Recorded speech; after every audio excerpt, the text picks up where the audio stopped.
Thanks for joining us today. My name is Rex Buchanan. I'm the Director Emeritus of the Kansas Geological Survey and a board member of Audubon of Kansas. And with me is Burke Griggs, an Associate Professor of Law at the Washburn University School of Law. And today we're going to be covering the water issues at Quivira National Wildlife Refuge as part of the AOK celebration of cranes. Now, a couple of things to be clear about. I don't claim any particular expertise on birds. There are other presentations as part of AOK's crane celebration about birds. If you want to know anything about birds, I recommend that you watch those or look for them in other places. I don't really claim any expertise there. I also don't claim to be an expert on Quivira. It's not where I play in terms of geology. It's not a place that I've spent an inordinate amount of time. I've been involved with some of the work that's gone on out there when I was director of the Geological Survey, but I'm not here today to pass myself off as any expert on these issues. I simply want to help provide an introduction to these issues and hopefully provide background that then will help you all, folks that are interested in Quivira and wildlife issues, better understand the water issues surrounding Quivira and just why they are so important.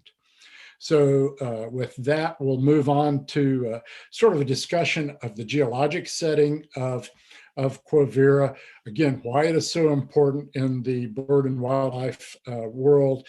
Then Burke will talk about the legal issues surrounding water issues at Quivira, and then we'll come back with a discussion of some of the proposed solutions. So we'll begin by just sort of presenting a view of what Quivira National Wildlife Refuge is. Basically, it's a salt marsh in central Kansas. This is an aerial view photographed by Bill Johnson from the KU Geography Department. Just to be clear, Quivira is a natural feature in the landscape. It's a feature that's been there a long time. It is basically a marshy area where water flows into that marshy area. That water is slightly saline, and it's provided habitat as a result for birds that fly through that area for a long, long time. So to be clear, Quivira is a natural feature. It's somewhat similar to Cheyenne Bottoms, which I'll talk about here more in a second and talk about their importance. And again, one of the reasons that that both Quivira and Cheyenne Bottoms are important is that of their history in terms of the central flyway. Now, historically, features like Cheyenne Bottoms and Quivira would dry up from time to time. It's not like they have always held water. The reason that water issues are so much more important in features like Quivira and Cheyenne Bottoms today is that many of the water-filled features that were once present on the high plains and the Great Plains and in Kansas have been cultivated, have been farmed over, have been drained. They're no longer present. So that makes the birds extremely reliant on the features that are left, like Quivira and Cheyenne Bottoms.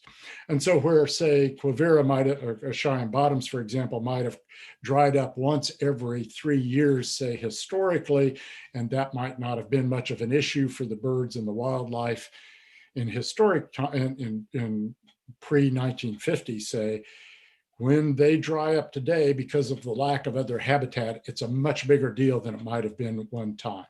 So let's set the location for these features.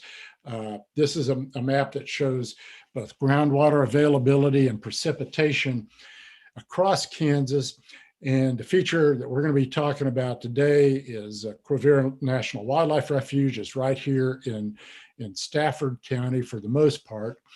Cheyenne Bottoms shows up on this map in Barton County. And again, about in the middle of the state where average annual precipitation of 24 to 25 inches and groundwater availability is relatively high. And groundwater is going to be a big part of our story as we talk about the issues associated with it. So here's a map of the aquifers that underlie the state. The aquifer that underlies and provides some of the water to Quivira is called the High Plains Aquifer. You may or may not have heard of the High Plains Aquifer. It's made up of three components. You probably have heard of the Ogallala Aquifer. That's the one out in western Kansas that provides much of the water for irrigation out west, and it's the biggest component of the High Plains Aquifer in Kansas. The aquifer that provides the water, some of the water that goes into Quivira, is the Great Bend Prairie Aquifer. And then the third component of the High Plains Aquifer that we won't be talking about much today is the Equus Beds Aquifer. The Great Bend Prairie Aquifer these three aquifers are somewhat similar, relatively shallow, a lot of pore space with a lot of high quality water for the most part. But the Great Bend Prairie Aquifer is very different from the Ogallala. It's relatively shallow. It also gets more recharge because soil conditions out there are very different. Because the aquifer is shallow, the soils are sandy, you get higher levels of recharge or water moving back into the aquifer for the Great Bend Prairie than you do, say, in the Ogallala. And that becomes another important part of this story as well. So let's move in even closer to to Quivira itself. Again, it's a series of marshes. If you go out there, the Little Salt Marsh on the south and the Big Salt Marsh up to the north, and then a series of both natural and controlled structures that connect those features in terms of water that moves into the marsh.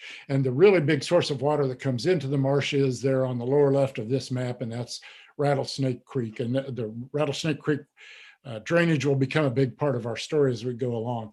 This is just a geologic map. Don't worry too much about trying to figure out the main depiction here, but the main part of the story is these are shallow, sandy soils out here, which again allows recharge to move into the underlying aquifers relatively quickly and relatively easily.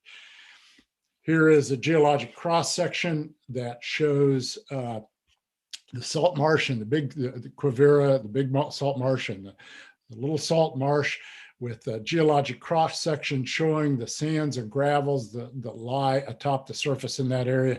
If you've been out there, you've probably even seen sand dunes that cover some of that area. And the water in the marsh is slightly saline. And the source of that salinity, this is a cross section that shows the geologic formations that lie beneath those sandy soils out there. The source of that salt water is this unit here called the Cedar Hills Sandstone. It's Permian in age, roughly same age as the rocks deposited in the Flint Hills that you're probably familiar with. And so it's much older than those sands and gravels at the surface there. The reason I put this in here is because the salinity in the salt marsh, because this area is very close to Hutchinson, and Hutchinson is well known in the state for salt mines. People sometimes think that the salinity in Quivira comes from the salinity in the same units that are mined in Hutchinson, and it doesn't. You see here on this cross section, the Wellington Formation with the Hutchinson salt member, that's the source of that bedded salt that is mined in Hutchinson. These units are younger, a little bit shallower, that produce they're slightly saline, that produce the salty water that then upwells and comes into Rattlesnake Creek and the salt marshes at Quivira. This is just, again, a quick shot of Cheyenne Bottoms, a very much similar feature to Quivira, except it doesn't have the salinity levels in the water. It had many of the same water issues that Quivira is currently experiencing, but the state, and this is primarily a state-owned and privately owned feature in Barton County, and the state dealt with lack of water in Cheyenne Bottoms a few decades ago with a series of measures that we'll talk about a little bit more as we go through the talk. So Cheyenne Bottoms is nearby, equally or as important in terms of habitat on the flyway, similar in terms of water issues that it's had, but those water issues have been dealt with in a different way than Quivira has been. And this again is just another shot of Cheyenne Bottoms. It shows the proximity to the town of Great Bend up to the north of Quivira. So just quickly, Quivira was established as a National Wildlife Refuge in 1955. It encompasses about 22,000 acres. that were purchased from private hunting clubs because it was a well-known location for waterfowl at that time. And then in 1957, water rights for the marsh were accessed. These are 14,000 acre feet. And just so you know, an acre foot is the amount of water that it would take to cover an acre of ground with a foot of water, 300 some thousand gallons. That's the unit of measure that people in the water world will typically use. At this point, I'm going to turn this over to Burke to talk about what all this means in terms of water rights and the legality of water surrounding Quivira. And then I'll come back again to talk about what some of the issues are and what some of the proposed solutions. But the issues and the proposed solutions only make sense in light of water law, and that's why it's important to hear from what Burke has next. So Burke, I'll let you take it away. Thank you, Rex. I've got busier slides than Rex, and I don't have any compelling crane pictures, so I apologize. But this slide pretty much repeats what Rex has in the last slide. The service purchased from willing sellers about 22,000 acres of land in this area, and 2 years later they secured a state law water right for the refuge to water the wetlands, the salt marsh, and other areas that Rex described. And every Kansas water right has attributes, and the attributes of this water right is that it has a 1957 priority. It can divert that 14,632 acre feet annually. It does not have to. Oftentimes it does not divert nearly that much, but it can, under certain conditions, divert that much. It diverts that water from a surface water supply, Rattlesnake Creek, and that's important. It does not divert the water supply from a groundwater well or wells. And the place of use is on the refuge. Quivira was renamed in 1958 to its modern current name. But as with so many things in the West, you have the maturation of a surface water right at the dawn of the groundwater revolution. We see this across the Republican River Basin. We see this across the Arkansas River Basin and the basin in between the Smoky Hill, that the build out of reservoirs and federal projects, including a federal National Wildlife Refuge, takes place just as modern high capacity center pivot groundwater irrigation is coming online. So Rex, you can move to the next slide, please.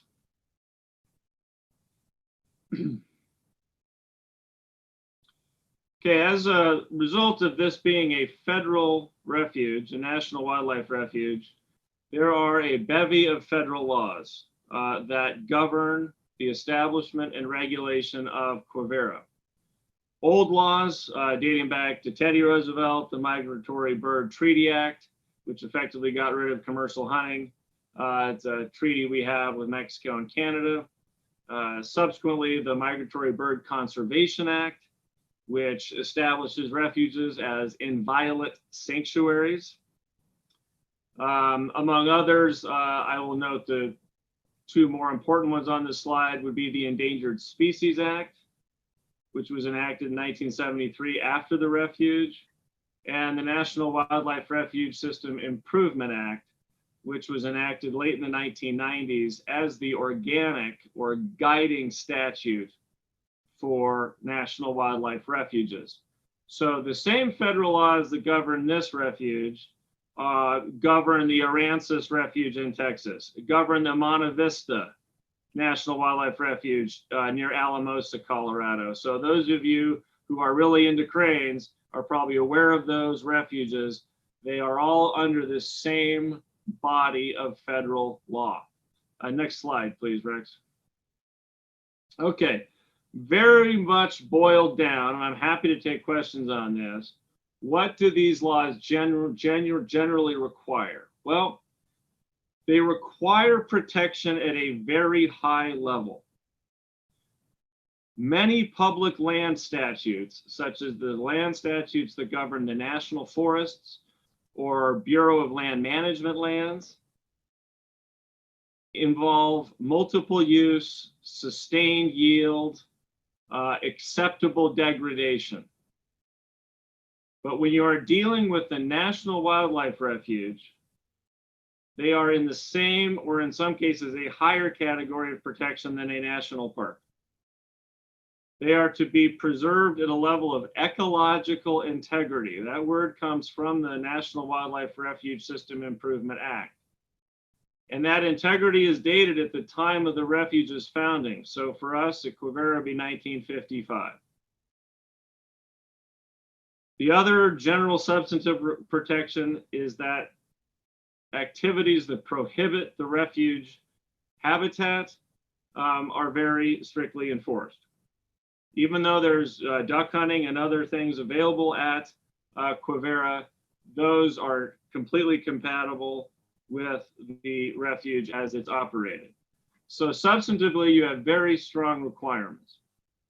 Procedurally, under these laws, the service has a duty, and it's a duty they cannot waive, to protect the refuge, and a major part of the refuge is its water right, according to these substantive requirements. And under the National Environmental Policy Act, or NEPA, any major federal action affecting the environment, those are magic words from NEPA, requires a procedural review of the consequences of that action. Ultimately, especially under the Endangered Species Act, the Administrative Procedures Act, these substantive requirements can be enforced by the service. Much of this law presumes that the service will be protecting the refuge against non-governmental bad actors who are harming the refuge. Let's say unlicensed sand excavators would be one example. The remedies under these laws are also very substantial. Injunctions, what is known as mandamus, that's where you can obtain a court order to enforce the law if the duty is held to be non-discretionary. And there are even criminal penalties. The criminal penalties under the Endangered Species Act are substantial. Under some of these other laws, they are also out there if these duties are not enforced. Rex, next slide. Okay, those of you who aren't lawyers, you can get a constitution just about anywhere. Here's mine. This is the supremacy clause. Basically what it says is that laws of the United States are supreme over state laws. We had a civil war about this. The right guys won. That's why John Brown's picture is at the state capitol and not Jefferson Davis's. Federal law, if there is any conflict with state law, federal law is supreme. And what this means is that both federal and state authorities have to obey the clear substantive and procedural requirements of the laws that govern this National Wildlife Refuge. That is a little different than what happened at Cheyenne Bottoms, as Rex pointed out, because the Cheyenne Bottoms Refuge is a state refuge, state wildlife area. It is not governed by the protections that protect the Quivira National Wildlife Refuge. Next slide, please. Okay, that's the federal law very much distilled. The major state law we're dealing with is the Kansas Water Appropriation Act, which was enacted in 1945. Substantively, it codifies the prior appropriation doctrine. First in time is first in right. That is a severe water doctrine as opposed to the riparian doctrine of the eastern United States, where water users share a shortage. In times of shortage, the senior water rights get all of their water supplies that they are entitled to before junior water rights get any. As the great water law scholar Frank Trelease said, priority is equity in the West. Most of you are probably familiar with this doctrine. Procedurally, though, many of you are not. Many of you think that because we have first in time, first in right, that the chief engineer travels across the state, shutting wells down, shutting junior water rights down, because he sees a water shortage and decides he's going to fix it all by himself. That is not how the Water Appropriation Act works. Water rights are property rights. They are real property rights. When their owners want to protect them, they have the protections of the prior appropriation doctrine, but they have to ask for those rights to be protected by requesting administration of water rights. And when I mean administration of water rights, I mean shutting down in a given hydrological area, in this case, the Rattlesnake Creek subbasin, shutting down junior rights so that senior water rights get their full entitlements. The way you do this under Kansas state law is you request administration. The chief engineer determines whether your water right is being impaired. And if he does make that determination, then you, the water right owner, must file a request to secure water. That is how the system works administratively. The remedies are mostly administrative also. The chief engineer starts shutting down wells, starts shutting down junior surface diversions to your senior water right. Under the Water Appropriation Act, you can also obtain court remedies such as injunctions and damages. I want to flag the last point because it's important. When many people who are not lawyers, lucky them, right, look at a state agency shutting down a water right, they can be tempted to think, well, isn't that a governmental takings? Isn't that a regulatory takings? You're not allowing me to use my property right that this Constitution allows me to use. Well, the answer to that is no, that's not a takings, because a background principle of every prior appropriation water right is its priority. If you own a 1960 water right, an inherent limitation of that property right is that in times of drought, it will be shut off to protect a 1959 or 1958 or 1957 water right. So the constitutional issue in this context of priority administration does not exist. Next slide, please, Rex. So putting all of this together, this is my read on this situation. It's only my read. The federal law I summarized, especially the Endangered Species Act, especially the National Wildlife Refuge System Improvement Act, requires the protection of the refuge. The refuge is a groundwater dependent ecosystem. It is a wetland. It requires protection of its state law water right. That's why the service obtained the water right in 1957 in the first place. And these duties are not discretionary. In fulfillment of those duties, the service has already requested an impairment investigation. They did so, and in 2016, DWR, Chief Engineer's Office, Division of Water Resources, found that the refuge water right was being significantly impaired by junior groundwater pumping surrounding the refuge.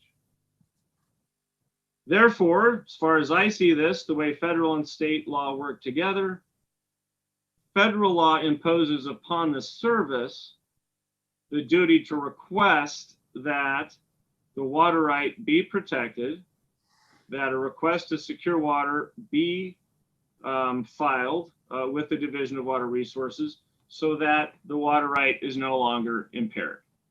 Next slide. Okay, thanks, Burke. So we'll shift back to sort of in light of all that background information, what the problem actually is. Now, again, here is Rattlesnake Creek that flows into the salt marsh, and then that water is distributed. Some of the water that comes into the marsh also comes from basically upwelling flow in, as well. But the big issue is water that's delivered via Rattlesnake Creek into the refuge, and that's what the refuge has that water relatively old water right for. Now, I want to real briefly mention there are a variety of players here. Burke mentioned the chief engineer. He's the chief engineer of the Division of Water Resources in the Department of Agriculture for the state of Kansas. And in Kansas, water rights are controlled by the state, in this case, the Division of Water Resources.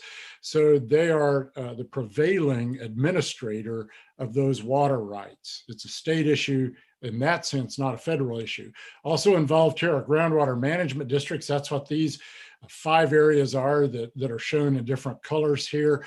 These are local units of government that also work in the various areas in the state where there have been groundwater issues to try and resolve those issues. And the groundwater management district that covers the area that we're talking about is the Big Bend Groundwater Management District here in central Kansas. That's a player in this process also. And here is both the GMD, and you can see the Groundwater Management District covers several counties out there. And then you can see where within the GMD is Rattlesnake Creek. And here's the heart of the issue. These are points of diversion, basically, for the most part, irrigation wells up and down the Rattlesnake Creek drainage that take water out of that relatively shallow aquifer that I mentioned before. And when that water is taken out of the aquifer, the water doesn't flow into Rattlesnake Creek. As a result, there's less water from Rattlesnake Creek to flow into Quivira. So in some respects, you can think of this as both a groundwater and a surface water issue. Quivira has a water right for delivery of that surface water via Rattlesnake Creek, but part of the reason that there's less water in Rattlesnake Creek is all these points of diversion up and down the Rattlesnake Creek watershed. And most of these points of diversion, the big bulk of these points of diversion that you see represented by these black dots, are junior water rights. These are water rights that were filed and approved after 1957. So the view could be that the water that's being taken out of the aquifer that is not allowing recharge into the creek is therefore impairing the water right into the marsh. And that's the current sort of water argument that's going on. Burke, is that a fair summation of what we're looking at? Yeah, and that's what the chief engineer found in his 2016 impairment report. Yeah, this is not a new disagreement. It's actually been going on for decades and been studied, but it's particularly got more attention lately. So the question is, what do you do about this? Now, one possibility would be what Burke has talked about already, which is water rights administration, which is basically to have the chief engineer shut down junior water right. And you can imagine that that's not a popular course of action if you are a junior water right owner. So that has been one possible response. Another possible response has been the creation of a LEMA. And what you find in the water world is water people can't talk to each other. They're kind of like the military. They can't talk to each other without sentences that are mostly composed of acronyms. A LEMA is a local enhanced management area. That approach was used up at Cheyenne Bottoms, in which basically there was a reduction, not just among the junior water rights holders, but everybody took a certain reduction in order to get more water into Cheyenne Bottoms. That's one approach, but it tends not to be overly popular. It shares the pain. Everybody suffers. The rain falls on the just and the unjust alike at that point. But if you're a senior water right holder, a LEMA may not be the most attractive way to go, because you get, to a certain extent, cut back the same way junior water rights holders do. And the LEMA is generally a voluntary agreement where people all come together, and it's been used in other areas. And I'm sorry, the IGUCA, the intensive groundwater use control area, that's the one that was used at Cheyenne Bottoms. And that's one where the state engineer steps in and basically gets everybody to reduce their use equally. A LEMA is a voluntary approach that's been used up in Sheridan County and the Ogallala area. But both the LEMA and the IGUCA have been talked about in this area. They haven't been done, but those have been two possibilities. About a year ago, the Fish and Wildlife Service got together with the Groundwater Management District in the area, and they began to look, they signed an agreement to look at the possibility of another approach rather than a top-down solution, like water rights administration from the chief engineer, rather than a voluntary solution like a LEMA that would cut everybody back, rather than an IGUCA that would also cut everybody back. They began to look at other solutions, and this agreement, they agree to examine other possibilities. One is water rights buyback, basically paying people that are using the water for irrigation not to use their water rights, so that water would be available for Quivira. Another possibility is augmentation. I'll talk about that in just a second. And then finally, the third is in-gun removal, which is basically not using a feature at the end of a center pivot system that sprays water out onto corners of the center pivot. So the possibility of looking at all of those possible solutions was what Fish and Wildlife Service agreed to with the GMD. And when they signed that agreement, in effect, that gated the possibility of water rights administration for the time being from the Division of Water Resources. Is that a fair summation, Burke? I think so. I think the Secretary of Agriculture agreed not to request an administration of water rights. So I'm not sure about that, but I think that's the state of play. So just to, so again, some of that area, this again, here is Quivira up here. Here's the Rattlesnake basin, drainage basin. These are some of the areas that you can see have been talked about in the past for in-gun removal. And then the possibility of augmentation is the idea of going to an area a little ways away from that drainage basin, drilling a series of wells, pumping that water basically into Quivira and augmenting the flow from Rattlesnake Creek to make up for the flow that isn't coming down the creek itself. That is not a completely new idea to the state of Kansas. There is and sometimes you'll hear people refer to this as artificial recharge, where they're moving water, say, out of one location into an aquifer. There's been an artificial recharge project that's taken place down in the Wichita area, where water is taken out of the Little Arkansas River during times of high flow and pumped over into that Equus Beds aquifer that I mentioned a lot earlier in the talk to recharge water that's being taken out of the Equus Beds. That project's been going on for decades. I think for the most part, people would consider it a success. So augmentation or artificial recharge is not exactly a new idea, but it is a little different in this context. And one of the issues that I wanted to touch on as we finish up here is water quality, because again, we talked about the salinity of the water in Quivira, and it's important that the salinity of the water going into the marsh not be too high so that it causes problems that way.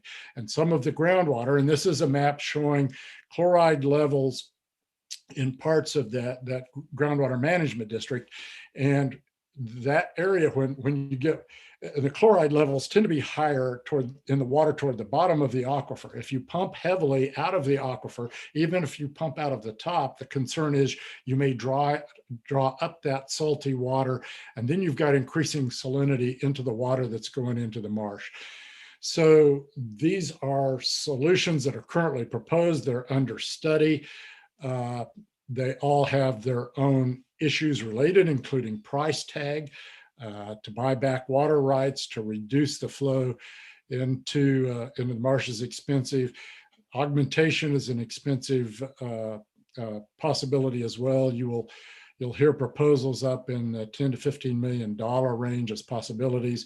The GMD is just now beginning a study to get a better idea of the possibilities and what the cost of augmentation would really be. So those are all the possibilities on the table. And I think with that summarizes where things stand as of the situation today. So with that, Burke, anything you want to toss in before we go to questions? No, that's fine. Thanks, Rex. So my thanks to Burke for joining us here today, and we'd be glad to answer questions. Obviously, this is a very contentious, a very difficult, a complicated issue. We tried to cover it in 30 minutes, and undoubtedly we didn't cover everything if you have questions, feel free to respond according to the instructions that you should have gotten at the beginning of the talk. So thank you very much for listening, and we'd be glad to answer questions.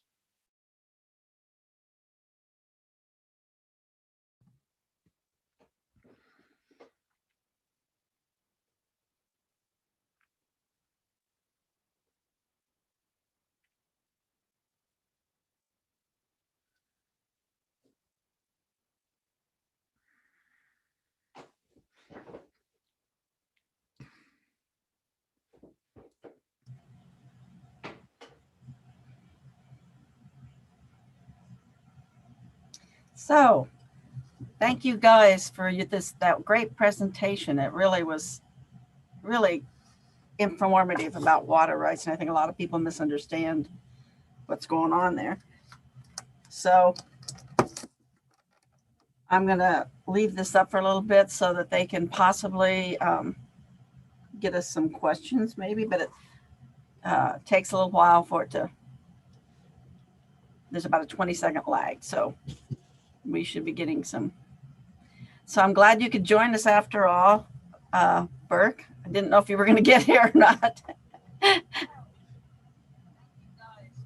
Let's see, yeah.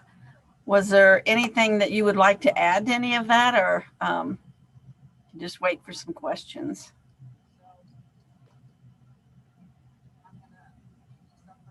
Lawyers generally don't want to speak until they're spoken to. They're kind of like children that way. So. Yeah. I gotta hear this a little bit more. We should be coming up pretty soon. Maybe we'll get some questions. What are the questions that most come up for you, Rex, when people are asking about the water?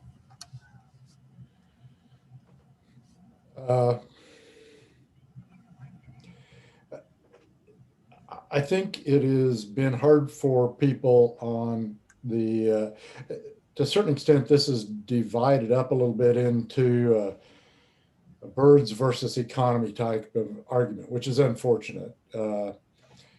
But I think one of the questions you get is, I think it's hard for the folks on the environmental side to understand why, in effect, if the refuge has been not getting the amount of water that it should, according to water rights, then that's been going on for decades. Why it has taken, why we are now here in 2020 after years and years and years, why are we still having this debate? It feels as if, I think to a lot of folks on the environmental side, as if the law is fairly clearly on the side of the marsh. That is, the marsh has a senior water right that's pretty clearly being impaired. So why hasn't that been resolved? Now, and I may let Burke answer part of that question, but one part of that question, one answer to that is, just because you're having a water right impaired doesn't mean that the state steps in and tries to fix the problem. If I've got a senior water right and Burke is impairing me with a junior water right, the state doesn't step in and tell Burke to stop until I go to the state and say, hey, Burke is impairing my water right. Similarly, if the folks at the Fish and Wildlife Service don't request administration, if they don't say we're being impaired, the state doesn't do anything. It's almost like if you got somebody speeding, the cops in this case don't do anything till somebody else on the road calls and says, hey, there's somebody speeding and they're endangering my life. One of the questions I think folks have about this is, well, why isn't the state doing anything? Is that a fair analysis of why they're not, Burke? For the most part, but I think that the big difference here is that Quivira is a national wildlife refuge. It's a federal wildlife refuge. So it's governed by federal law in a way that, say, the Cheyenne Bottoms area is not. And as a result, the federal law that requires these refuges to be protected under their historic conditions probably does impose a duty upon the service to request the water that they are entitled to once the state engineer, the chief engineer, found that their water right is being impaired. So that's an issue that has shown up in actually Crane litigation out of Texas. The Aransas project showed that. So Rex's analogy to a speeder, or to my junior right impairing his senior right, yeah, the chief engineer does not on his own initiative shut down juniors, but that framework Rex described is one that assumes that there's only state law involved. And if there is independent and federal authority, either under the Endangered Species Act, under the Migratory Bird Treaty Act, under the National Wildlife Refuge System Improvement Act, that requires that refuge to be protected, then under federal law, which trumps state law, that duty would engage regardless of whatever state law says. But in some respects, so then I guess I'll pose this question to you, Burke. So why hasn't Fish and Wildlife Service made that request that seems incumbent upon them to do? Well, I think that's a really good question. The service has been very patient, or you could say negligent, in protecting the right since the 1980s. It did not ask for an impairment investigation until 2015, 2014. I can't remember the precise date. And when the state conducted that investigation, it found pretty promptly, with the assistance of the Kansas Geological Survey, that water right was being impaired. And then it did file a series of requests to secure water. So up until last year, between about 2015 and 2019, the service had filed requests to secure water, and the state, the chief engineer, as of early October 2019, was prepared to shut down junior water rights. But the congressional delegation from the state of Kansas intervened and made a deal with the service to convince the service not to file a request to secure water for 2020. So what we've seen is a combination across administrations, Democratic and Republican, from the 1980s to the present, where we don't have a consistent opinion on how to protect a refuge. So I think the service is not eager to ruffle feathers about messing with junior groundwater rights.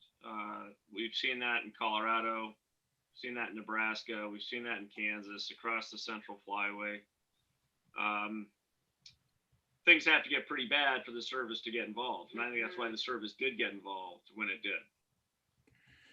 And in all fairness, a lot of people who get impaired, not just federal agencies, but individual citizens, may suffer impairment, and they're reluctant to ask for administration as well. I mean, it's not just the feds, right? I mean, there are very few actual real active impairment cases in Kansas. Isn't that a fair statement? That's a fair statement in the groundwater context, Rex. Right. People in eastern Kansas, where most of the water supply is surface and there's not a lot of groundwater supply, let's say the Neosho River is a good example. That is mostly stream and surface water supplies, not a lot of groundwater. Those systems, people request administration that is shutting off juniors all the time. And DWR has a very smooth system for doing that. It's a predictable system. The problem with groundwater, as you know, is it may take a while for the effects of shutting down a groundwater well to become evident. If you shut down a well, it may be a couple weeks, months, or even years for water to show up in the stream because of the hydrology of the system. But Rex, you are right. I mean, in a groundwater dependent system, people are less eager perhaps to shut off senior rights because they may have a relationship with those senior water rights holders. And that's, I think, a collective action problem that's especially difficult across Western Kansas.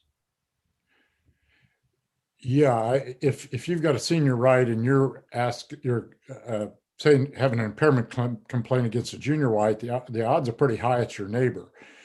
And in effect, you have affected your neighbor's livelihood when you ask for the water that legally you're entitled to.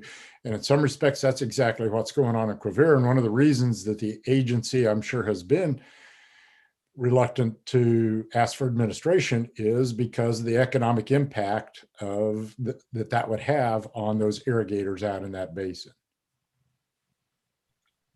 Right. I mean, under Western water law, you know, the law developed assuming that the major supplies were surface supplies. So if you are a farmer, let's say on the South Platte River in Colorado, that water is coming down from the mountains, mountain runoff, and the source of supply is distant. The means of diversion, your head gate on a river or a canal, are probably far away. Whereas, as Rex points out, in a groundwater context, the source of supply is on your farm. The diversion works are on your farm. It's the well, pipe, you know, pumping the groundwater. So the water rights neighborhood in a groundwater context is a lot different than it is in a surface water context. What we have out of Quivira, though, is a mixed context, right? We've got surface streams, Rattlesnake Creek, hitting 2 gauges. We have the Little Ark River. We have the main Arkansas River, and relatively shallow, renewable groundwater supplies.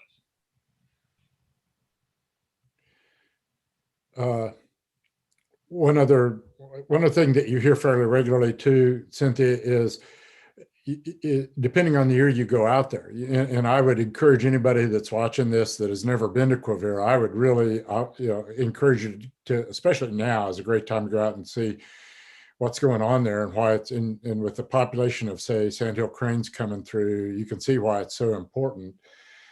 But you may go out there in a given year and there's water everywhere. And, you know, I've been out there in those years and people say, well, what's the problem? Why is this such a big deal? Look around, plenty of water. So why is there a fight over water rights when I can go out there in a given year and I don't see any problem? And actually, I do get that question when you're on the ground out there fairly regularly. Well, the years that you go out there and see a lot of water, it's obviously not a big deal. But you can also go out there a lot of years when what you'll see is, a lot of dried up, almost mud flats looking area. So don't get the feeling that it's one of those, perpetual every single year problems. It's not. So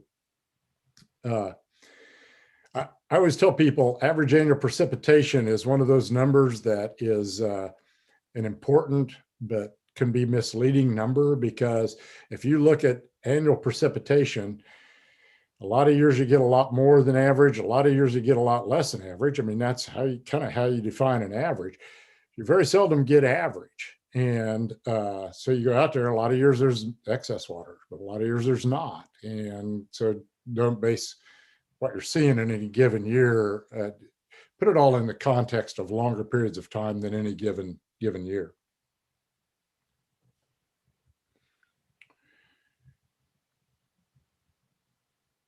No questions, Cindy? No, not many questions. You guys must have been so good that you've answered all their questions. So clearly, Burke and I both find water and water law fascinating conversations, but I do know there are a few people out there who don't find them quite as interesting as we do. I don't get it. I don't understand those people. Clearly, they're misguided. But I would say it's important. I think this particular location epitomizes sort of the economics versus wildlife fight just about as well as almost anything that goes on in the state. And everybody can understand that and ought to be interested, it seems like to me. You know, I'd like to correct my good friend and colleague and co-author Rex on that. I don't see this as economics v. wildlife. I see it as, and you see this across the West with water fights. Think about the endangered species issues with salmon and steelhead on the Klamath River. It's a good example. Farmers v. fish. Here you could have farmers v. cranes. That ignores the economic value of wildlife and the economic value of other industries and businesses that depend on viable populations, whether you're a fisherman fishing salmon and steelhead, as the fishermen in Oregon do, or if you are in the tourist industry and you get money from a pretty deep pocketed part of the population, which is birders. You know, these are people who are showing off their $1,100 binoculars. And so, you know, I know Rex knows that, but I just think for the benefit of the audience, one of the questions Quivira raises is, to what extent can Kansas do a better job? To what extent can the plains states like Nebraska, Oklahoma, Texas Panhandle do a better job of harvesting economic benefits from these wildlife resources? And I think that's something that certainly the service and the Department of the Interior is much more attuned to in places like the Rocky Mountain states. How do we increase access into national forests to benefit local communities economically? That same question could be asked across the Central Flyway. Yeah, and that's a really good point, Burke. And if you look at people that go up to watch the sandhill crane migration in Kearney, Nebraska every year, you can see the magnitude of the economic impact of that. And to a certain extent, the state has been more effective at attracting those kinds of folks into, say, Cheyenne Bottoms, where people go to bird, I think, more than they do, say, Quivira. But I think it also brings us back to the point of what we're doing here today, which is Audubon of Kansas has tried to encourage folks to sort of play that role by making them aware of what's going on in terms of Quivira with this celebration of cranes last year out on the ground and then this year virtually, because I mean, there aren't very many places around here that you can go see whooping cranes, and you can go see them out there. And for a lot of people in the state, Quivira is a lot closer than Kearney, Nebraska is. And so, and you can see in some respects, some almost equally impressive crane migration. So yeah, I would agree wholeheartedly. That part of it tends to get left out of the equation, in part because a lot of people in Kansas just don't think about it that way. We do have a couple questions now. Okay. One of them is, this person says, excellent presentation as always, Rex. She wants to know, she got in kind of late, I guess. She wants to know what Quivira looks like this year with our drought. I haven't been out there for a while. I've been staying pretty close to home, but I've got some friends that I know that were out there this week to look for whoopers and for sandhill cranes. And it actually, I don't think it's been all particularly dry out there. I still own some ground in Rice County immediately to the east of Quivira. And it actually was a fairly wet summer. And that combined with the video that I've seen from that area, I think it's actually a pretty good year, which in some respects, if those birds are still out there. If you want to jump in a car and go see them, obviously, you need to take into account whatever virus restrictions there are, but you can go out and see them now. And I think part of the reason is because there is pretty good water supply. Is that, Burke? I don't know if you know any more about it than I do, but that's my impression. I have not checked the gauges. There are two gauges that measure flow on Rattlesnake Creek. You can find those gauges on the USGS website. The drought monitor has it in yellow, which is a light yellow, which is dry, but is not the intensity of the shortage that we saw 2 or 3 years ago. The other question is a limitation of augmentation as a solution the possibility of excessive chloride content from pumping that water into the marsh of the rattlesnake or rattlesnake watershed? And that's certainly one of the issues, that I touched on really there at the tail end of the video. That's one of the concerns that people have, is that that water table is relatively shallow. And throughout that area, people have been concerned if you pump hard at the top of the aquifer, you can suck up that saltier water underneath. And so there's no question that is one of the issues. The GMD is now putting together money to actually study what it would take to do that augmentation and what it might cost. And that will definitely be one of the issues that everybody will be looking at. And we didn't talk about the Kansas Department of Health and Environment, because Division of Water Resources is the regulatory authority for water rights. But health and environment folks are the ones that watch water quality issues in the state, and they are certainly aware of that issue and have been involved in those conversations. Bert, anything to throw in there? Well, right. I mean, the person who asked the question is pretty knowledgeable. I'll try and explain what augmentation is for those of you who don't know it briefly. Augmentation is a term of art in water law where you have an engineering solution to a hydrologic problem. If you're over pumping groundwater, streams dry up because streams and groundwater are connected. If you have a situation where you must have water in that stream, one solution is called an augmentation plan or stream augmentation. It's kind of a euphemism. You short circuit the system, basically. You pump groundwater and directly pipe that groundwater into the stream. So this is a tool that was developed in Colorado in the late 1960s and has been used across the West from New Mexico to Nebraska to compensate for the effects of long-term groundwater overpumping. And the state of Kansas, the Division of Water Resources and GMD5, they both believe that pumping groundwater to put it into the stream, Rattlesnake Creek in this case, would be a potential solution for the impairment of the refuge water right. But as Rex points out, water quality issues and salinity levels at the refuge are very important.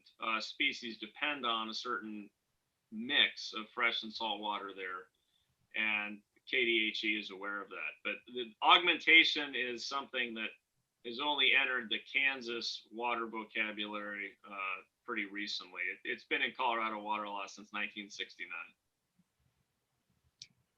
One last question, I think, here. And I think you kind of answered this some in one of your things, Rex, but it says if senior water rights were enforced in dry years, how many farmers, ranchers are disadvantaged? How large is the area that is affected and how severely? I'm not sure I can answer that exactly. My memory off the top of my head is there's something like 1,600 points of diversion in that slide that I showed. But exactly how the chief engineer would go about administering that in terms of reductions, I don't know that they've really gotten far enough down the road to really say specifically how they would do that. And if they have, I don't really know that right off the top of my head. I know that folks out there feel like the reduction would be significant, would cause significant economic disadvantage because you can't grow as much crop dryland farming in some years as you can in a dry year as you can in a wet year. I don't, Bert, do you have any sense of how much cutback they were talking there? I think it depends on the right. Rights that, there are groundwater rights that are closer to Rattlesnake Creek. Those would be the first to be shut off because their impact, if you shut that well off, it'll produce water to the stream faster than one that's a mile or two away. So the Division of Water Resources has a very, I think, well thought out and carefully thought out plan for administering water rights depending upon how they impact the stream. I do not know what the economic impact would be in terms of numbers. I don't think we have a study of that. Unfortunately, one of the things that can drive that sort of study is litigation.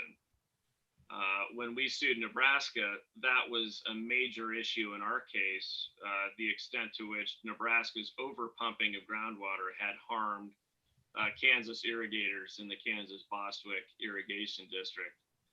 The final point in response to that question would be a lot of these irrigators own senior rights and junior rights. So in the Cheyenne Bottoms case, one of the reasons that resolution of water rights didn't produce litigation is that the state was able to craft a water rights reduction plan that affected senior water rights holders who also held junior water rights. Their senior water rights were protected, their junior water rights were not. On balance, they were okay. They were sufficiently okay that they didn't sue. So my guess is in this area, given the number of water rights that are potentially affecting the refuge, and given the average size of an irrigated farm in this part of the state, I'll bet a lot of these water rights are held by the same, same irrigator may hold anywhere from 2 to 5 or 6 rights. And some of them are junior and some of them are senior. So that's just a tough thing to war game out. Yeah. I do think by that answer, you can understand a little bit of the complexity of this whole issue and why it has been one that's a little bit of a struggle to deal with, because it's kind of at the intersection of the law, geology, hydrology, economics, wildlife. There's a lot in play here. And I always tell people, that's why anytime anybody at the legislature talks about making a change in Kansas water law, I always ask them to let me know so I can sell tickets and go watch myself, because it's always an exciting time when you propose even small changes to water law in Kansas, because so much depends on it. And this, I think Quivira is a good example of that. Mm. Well, I don't think we have any more questions right now, so I appreciate all your time. You guys did a great job on your presentation, and I think you definitely answered some questions that are on a lot of people's minds, so that's great. Thank you so much. I think we can wrap this up now. If you Okay. guys, unless you have something else you want to say. Thank you, Cynthia. Appreciate the Okay. help. Okay, Thank you. bye-bye.